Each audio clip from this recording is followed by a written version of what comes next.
মাশাআল্লাহ আমার টেট্টাগুলা যথেষ্ট সুন্দর, যথেষ্ট কালার আসছে।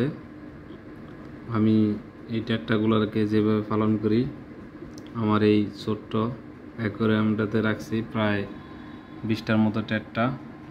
এখানে আছে আমার লাইভ প্লান্ট, তারপর আছে একটা ফিল্টার যেটা সারাক্ষণ চলতে থাকে। তো দিনের প্রায় 12 থেকে 13 ঘন্টা আমার লাইটটা জ্বালানো থাকে, কারণ লাইট জ্বালানোর উদ্দেশ্য হচ্ছে যাতে আমার প্লান্টগুলো ভালো থাকে। আমার এখানে আছে কয়েক আইটেমের প্লান্ট, সাথে আছে এই যে এখানে শ্যাওলা, এই যে শ্যাওলাগুলোর কালারটা যথেষ্ট সুন্দর। তারপরে এখানে আছে আরেকটা প্লান্ট, যদিও এই প্লান্টের নাম আমি ভালোভাবে জানা নেই আমার। দেখুন, তারপর ওদিকে আছে লাকি বাম্বু শিকড় হইতেছে, কিছুদিন আগে দিছি। এই দেখুন ফিল্টারটা,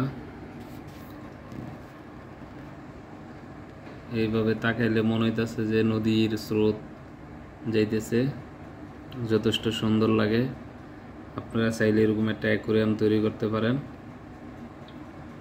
প্লান্টেড অ্যাকোয়ারিয়াম সত্যি অনেক সুন্দর, কিন্তু এগুলা প্লান্টেড একটা অ্যাকোয়ারিয়াম বানানোটা ব্যাপার না, তবে এটার মেনটেনিং করাটাই সবচেয়ে বড় সমস্যা। কাজের ব্যস্ততার মাঝে এগুলা চাইলে সবাই করতে পারে না, কিন্তু ইচ্ছা অনেক মানুষের একটা প্লান্টেড অ্যাকোয়ারিয়াম তৈরি করার। যেমন আমার অনেক ইচ্ছা সুন্দর প্লান্টেড অ্যাকোয়ারিয়াম তৈরি করা, যদিও আমি ওভাবে পারি না। যেমন তেমনভাবে একটা বানাইছি, দেখুন। যেমন ভালো মানের একটা অ্যাকোয়ারিয়াম তৈরি করার ইচ্ছা, এই যে একটা বানাইছি। এটা হচ্ছে একটা কফির বোতলে, এই যে বানাইছি। দেখবে এটা কতদিন পর্যন্ত ঠিক থাকে। তবে অ্যাকোয়ারিয়ামে যদি প্লান্ট দেন সেক্ষেত্রে আপনার মাছগুলো যথেষ্ট ভালো এবং সুস্থ থাকে। আল্লাহ হাফেজ।